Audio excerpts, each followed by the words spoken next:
Welcome to Modern Domestics' My Bernette virtual machine owner class. I'm Erica, and in part 8, we're going to talk about cleaning and oiling your machine. One of the most important parts of maintaining your machine is proper cleaning and oiling. I'm going to walk you through how to do this, but you can also find complete instructions for your specific model in your machine's manual. Bernette recommends that you do routine machine maintenance every other bobbin or every 3 to 4 hours of actual sewing time. If you notice that your machine is sounding louder than usual, then it's a good idea to just go ahead and clean your machine. For some models, you'll oil your machine at this stage as well. It's also recommended that you change your needle every 4 to 6 hours of sewing time. If you hear a popping sound when you sew, that's a sign that your needle is dull and needs to be changed. Needles wear out over time, and this is one of the cheapest and easiest ways to maintain your machine. Resist the urge to blow into your machine. Instead, use a brush or a vacuum to pull debris out. Blowing into your machine lets moisture get in, which can do damage to metal parts. The Sew and Go 33 and 35 models have front-loading bobbins. You're going to begin by turning off the machine for safety. Turn the hand wheel until the needle is fully raised, and then you can remove your presser foot. You're going to use the screwdriver that came with the machine to remove your stitch plate. Once that's off, go ahead and remove your needle, and you can just throw that one away because we're going to put a new one on. And slide your tray table off. Open your hinged front door and remove your bobbin case. You're going to snap the 2 hook retaining arms outwards and remove the hook race cover and the hook. You can use a brush to clean around this area. You can also clean around the bobbin area and use the brush to clean those pieces as well. And then you're going to take your sewing machine oil and you're going to place 1 or 2 drops of oil along the hook. And then you're going to put the hook back in and replace the hook cover.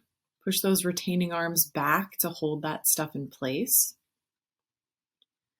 And then you're going to put your bobbin case back in and make sure the arm of the bobbin case is pointing up so it's in the right place. It should snap into place. And then you're going to close the door. Put your stitch plate back on. And you can put your presser foot back on. And then you can put a fresh needle in. It's a great time to do that. And then just tighten everything up, and you're going to run your machine for a few seconds in order to distribute that oil, and then you are all set.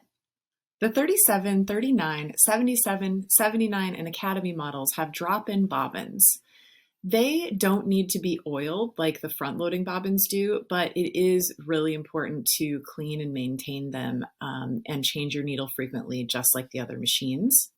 So the first thing you're going to do is on the Academy, you're going to turn the hand wheel to raise your needle to its highest position, and then go ahead and turn off the machine for safety. And for the other models, you're going to press the needle up down button to raise the needle and then turn the machine off. On all the models, you're going to remove the presser foot and then go ahead and remove the needle as well. Again, you're going to throw this away because we're going to put a fresh needle on. And you're going to pop the cover plate off and then take a bobbin out if one is in there. You can use your lint brush to clean this area out. And then you're going to go ahead and remove the stitch plate so you can get underneath that.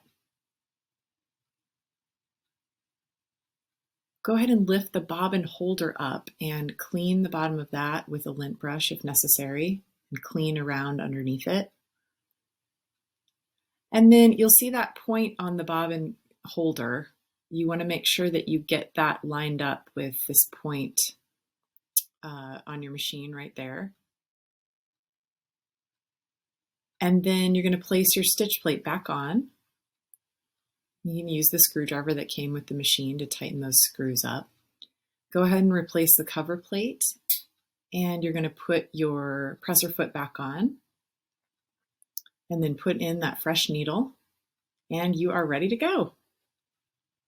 Congratulations! You've successfully completed your Bernette Virtual Machine Owner class. Check back here frequently for additional video content to help support you in your Bernette machine knowledge journey. Thanks so much for joining us.